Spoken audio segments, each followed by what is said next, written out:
Assalamualaikum warahmatullahi wabarakatuh. Perkenalkan, saya Anissa Ninukmania dari kelas reguler B angkatan 2018, Fakultas Kesehatan Masyarakat Universitas Haluoleo Kendari. Pada kesempatan kali ini saya akan menjelaskan mengenai antropometri dan survei konsumsi makanan. Baik, pertama saya akan menjelaskan mengenai pengukuran antropometri. Antropometri adalah ilmu yang mempelajari tentang pengukuran dimensi tubuh manusia, baik itu ukuran volume, ukuran berat, dan lain-lain. Antropometri sendiri berasal dari kata antropo yang berarti manusia dan metri yang artinya ukuran. Dalam menilai status gizi dengan metode antropometri adalah menjadikan ukuran tubuh manusia sebagai metode untuk menentukan status gizi tersebut. Terdapat beberapa contoh ukuran tubuh manusia sebagai parameter antropometri, yaitu berat badan, tinggi badan, ukuran lingkar lengan atas, ukuran lingkar kepala, dan ukuran lingkar dada. Adapun cara pengukuran berat badan yang dapat dilakukan dengan menggunakan alat timbangan yaitu: pertama, dipastikan alat timbangan tersebut menunjukkan angka 0 dan dalam keadaan seimbang. Kedua, orang yang akan ditimbang diminta untuk melepaskan barang-barang yang dapat mengganggu pengukuran. Yang ketiga, orang yang akan ditimbang diminta untuk berdiri di tengah-tengah timbangan dan dalam keadaan berdiri tegak serta menghadap lurus ke depan. Kemudian, dilihat hasil dan dicatat hasil pengukuran tersebut. Selanjutnya yaitu cara pengukuran tinggi badan yang dilakukan dengan menggunakan alat mikrotois. Pertama, dicari tempat dengan alas yang rata dan dinding tegak lurus. Kedua, mikrotois digantung secara tegak lurus pada dinding dan terlebih dahulu ditarik hingga menunjukkan angka 0. Ketiga, orang yang akan diukur diminta untuk melepaskan alas kaki, topi, dan lain-lain yang dapat mengganggu pengukuran.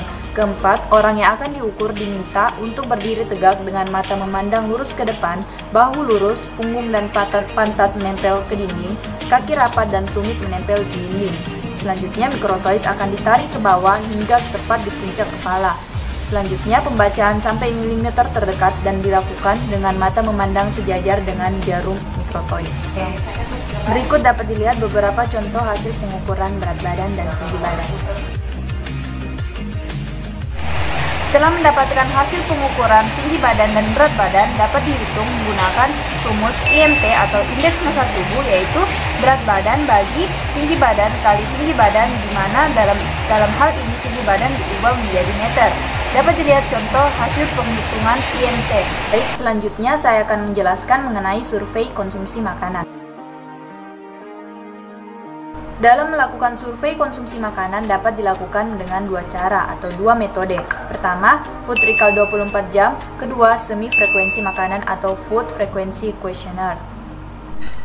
Metode pertama yaitu food recall 24 jam.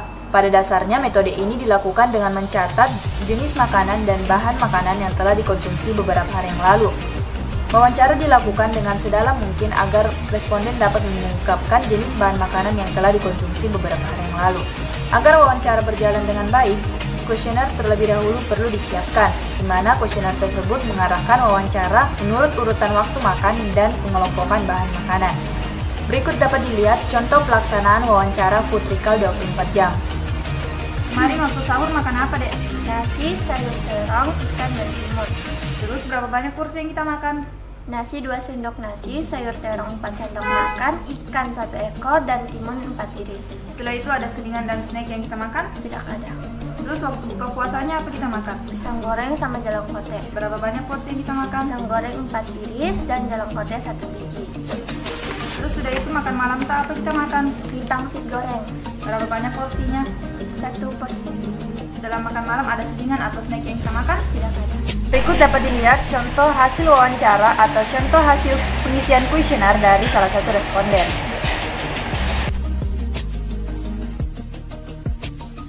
Selanjutnya, setelah melakukan wawancara food recall 24 jam, dapat dilakukan perhitungan dengan membandingkan wawancara hari pertama dengan wawancara hari kedua, di mana energi dibagi 2, sedangkan protein dibagi 4, dan lemak dibagi 9, serta karbohidrat dapat dibagi 4. Berikut adalah contoh yang dapat dilihat mengenai hasil perhitungan food recall 24 jam salah satu responden. Selanjutnya yaitu metode semi frekuensi makan atau food frequency questionnaire, di mana metode ini adalah metode yang difokuskan pada kekerapan konsumsi makanan pada subjek ditambah dengan informasi kuantitatif jumlah makanan yang dikonsumsi setiap porsi makan. Kekerapan konsumsi makanan memberikan informasi banyaknya ulangan pada beberapa jenis makanan dalam periode waktu tertentu. Berikut dapat dilihat contoh pelaksanaan wawancara mengenai seni frekuensi makan atau food frequency questionnaire. Makanan pokok seperti nasi di sini seberapa sering kita konsumsi? Lebih dari 1 kali per hari. Kalau mie basah? 1 kali per hari. Kalau bihun atau laksa? Biasanya 1 sampai 2 kali per minggu. Kalau seperti ubi itu seberapa sering? Sama 1 sampai 2 kali per minggu. Oke. Kalau lauknya seperti ayam itu seberapa sering kita konsumsi? 3 sampai 6 kali per minggu. Kalau ikan? Lebih dari 1 kali per hari. Kalau telur? Sama lebih dari 1 kali per hari. Kalau bakso? 2 kali per bulan atau kurang. Kalau daging? Biasanya 1 sampai 2 kali per minggu. Terus kalau lauknya seperti tahu itu seberapa sering kita konsumsi? 1 kali per hari. Kalau tempe? Sama 1 kali per hari. Kalau kacang hijau? Tidak pernah. Kalau kacang panjang? Tidak pernah. Kalau sayurnya seperti sayur bayam itu seberapa sering kita konsumsi? Tidak pernah. Kalau sayur kangkung? Biasanya 3 sampai 6 kali per minggu. Kalau sayur kubis atau sayur kol? 1 sampai 2 kali per minggu. Kalau sayur sawi? 1 sampai 2 kali per minggu. Kalau sayur terong? 1 sampai 2 kali per minggu. Terus kalau buah-buahannya seperti buah mangga itu seberapa sering kita konsumsi? Tidak pernah. Kalau buah jeruk? Tidak pernah. Kalau semangka? Tidak pernah. Kalau pepaya? Tidak pernah. Kalau pisang? Biasanya 3 sampai 6 kali per minggu. Terus kalau dalam sehari juga biasa konsumsi gula? Tidak pernah. Kalau minyak kelapa? Biasanya lebih dari 1 kali per hari. Selanjutnya dapat dilihat hasil pengisian kuesioner dari salah satu responden mengenai food frequency questionnaire atau semi frekuensi makan. Setelah kita melihat hasil pengisian kuesioner dari salah satu responden mengenai semi FFQ atau semi food frequency questionnaire, kita dapat melihat hasil perhitungan yang dilakukan oleh pewawancara di mana dari daftar bahan makanan tersebut dilihat dari ukuran porsinya yang dapat dibagi dengan periode waktu tertentu yang dipilih oleh responden serta dikalikan dengan frekuensi dari periode waktu tersebut. Baik, hasil akhir dari semi frekuensi makan atau semi food frequency questionnaire dapat dilihat dari rata-rata jumlah responden dibagi dengan rata-rata jumlah bahan makanan, di mana akan didapatkan skor rata-rata konsumsi bahan makanan dan dijadikan interpretasi baik atau kurangnya bahan makanan tersebut dikonsumsi oleh para responden.